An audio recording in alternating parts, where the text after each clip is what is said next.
Halo semuanya, kembali lagi bersama saya Pujianto, dan di video ini saya mau sharing tentang cara promosi video YouTube kita yang efektif dan bisa meningkatkan performa video. Ya, teman-teman biasanya YouTuber pemula atau yang baru upload 1 atau 2 video, biasanya masih gencar-gencarnya berpromosi, sebar link di sana-sini, baik di grup WA, di status WA, di Facebook, dan lain sebagainya. Nah, sebenarnya apakah dilarang mempromosikan atau menyebarkan link video kita? Jawabannya enggak ya, teman-teman ya. Jadi sebenarnya boleh banget ya kita mempromosikan video kita, dan YouTube sendiri pun sudah memberikan banyak fasilitas untuk kita bisa mendapatkan dengan mudah link video untuk dibagikan. Contohnya misalnya kita menonton sebuah video, dari video yang kita tonton atau video kita itu ada tombol bagikan.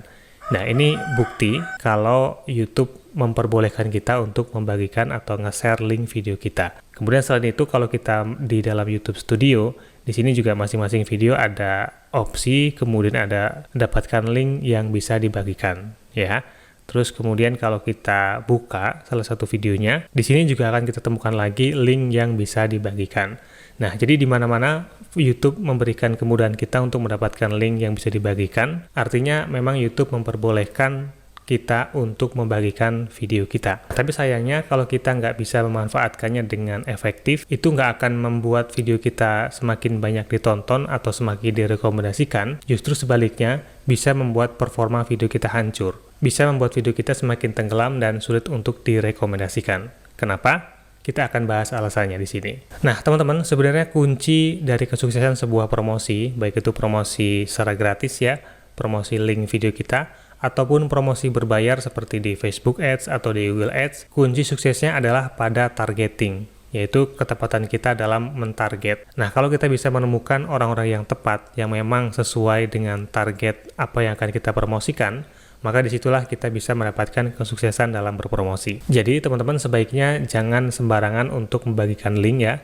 Jangan menyebarkan link sebanyak-banyaknya kepada orang yang tidak tepat. Orang-orang yang nggak tepat ini, ketika diberikan kemudahan untuk mengakses video kita, langsung tinggal klik linknya aja, kemudian nanti mereka akan nonton, tapi karena mereka bukan target kita yang tepat, maka durasi tontonnya pun nggak akan lama, teman-teman. Nah, ini berkaitan dengan sistem rekomendasi yang pernah saya bahas di video sebelumnya, di antaranya yaitu durasi tonton rata-rata. Nah, kalau video kita durasi tonton rata-ratanya jelek, misalnya video kita yang 10 menit hanya ditonton kurang dari 1 menit, itu akan merusak performa video, akan memberikan sinyal kepada algoritma YouTube bahwa video kita nggak menarik. Nah, kalau udah gitu, YouTube akan susah untuk merekomendasikan. Lalu bagaimana caranya ketika kita akan mempromosikan video kita di media sosial, baik di Facebook, di WA, atau lain sebagainya?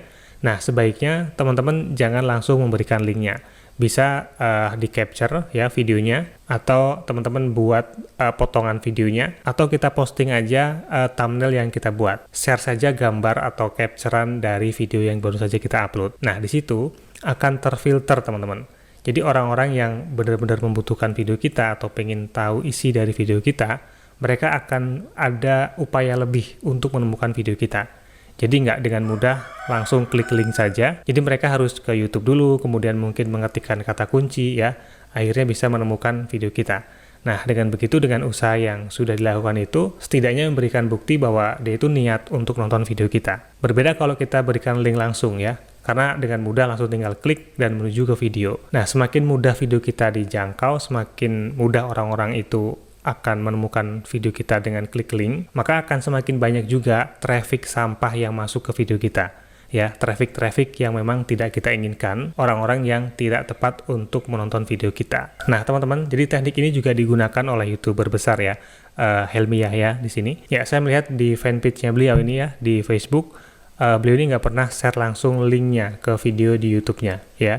Jadi hanya menampilkan potongan videonya, cuplikannya, hanya sekitar 1 menit dan diberikan caption. Jadi semuanya di sini saya lihat nggak pernah ada link langsung menuju ke videonya. Hanya potongan video, kemudian ada captionnya, dan beberapa hashtag. Ini akan memfilter orang-orang yang memang mau nonton tema video tertentu ini, nanti akan menuju ke YouTube, kemudian mengetikkan kata kunci langsung ke channelnya atau langsung ke isi dari videonya. Jadi begitu ya teman-teman ya. Kuncinya yang pertama, jangan berikan kemudahan orang-orang untuk langsung menjangkau video kita, dengan memberikan link sembarangan. Nah, kemudian kapan sih waktu yang tepat kita membagikan link video kita ini ya? Jadi kalau kita sudah dapatkan link di video kita, link yang bisa kita bagikan ya. Kalau saya biasanya akan menggunakan link ini atau membagikan link ini hanya kepada orang-orang yang memang saya yakin akan menonton. Dari mana tahunya?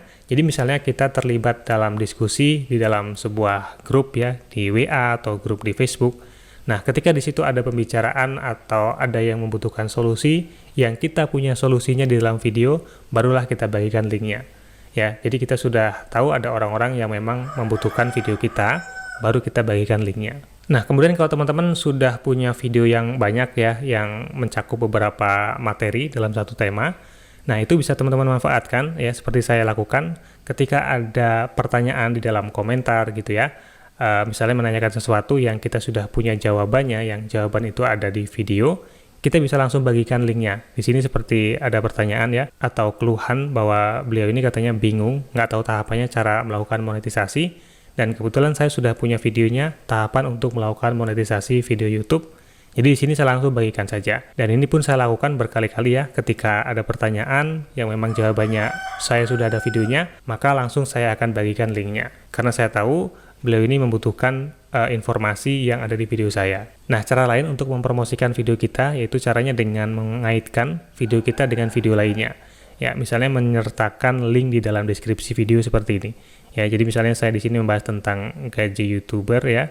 Kemudian saya juga sertakan link misalnya untuk cara untuk mendapatkan uang dari YouTube, saya sertakan link di sini. Nah, itu juga sebagai cara untuk kita mempromosikan video kita yang lain. Atau teman-teman juga boleh memanfaatkan pin komentar ya.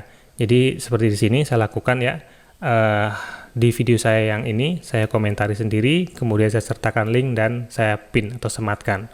Nah, dengan begitu kita bisa memanfaatkan berbagai tempat untuk mempromosikan video kita yang tepat. Di antaranya di pin komentar, kemudian di deskripsi. Lalu kalau ada pertanyaan yang berkaitan ya, ada yang komentar, kita berikan linknya di sana, tapi yang sesuai dengan yang ditanyakan. Nah, jadi begitu ya, cara yang tepat, cara yang efektif untuk mempromosikan video kita. Jadi bukan dengan cara yang brutal ya, kita sebarkan link kemana-mana, bahkan kita broadcast di WA misalnya, itu selain akan membahayakan akun kita, bisa kena ban kalau banyak yang melaporkan, cara itu juga nggak efektif untuk meningkatkan performa video kita. Nah, cara berpromosi di luar YouTube ini, ketika teman-teman mau share di WA, kemudian di Facebook ya, dengan cara yang benar, ini sebenarnya hanya perlu teman-teman lakukan di awal-awal saja ya, ketika video teman-teman belum mendapatkan rekomendasi. Nah, tapi nanti kalau algoritma YouTube sudah bekerja di channel kita, sebenarnya kita nggak perlu ngapa-ngapain lagi teman-teman. Setiap kita upload video, kemudian optimasi di dalam YouTube-nya saja pun, itu YouTube sudah akan mencarikan sendiri penonton untuk kita. Dan kalau durasi tontonnya bagus, CTR-nya bagus, maka video kita pun akan terus direkomendasikan. Oke, jadi bijaklah dalam menggunakan link yang bisa dibagikan, link untuk video kita. Jangan sembarangan menyebarkan link yang justru akan merusak performa video dan juga performa channel kita. Ya, semoga bermanfaat dan terima kasih ya sudah menonton sampai di sini. Sampai jumpa di video saya selanjutnya.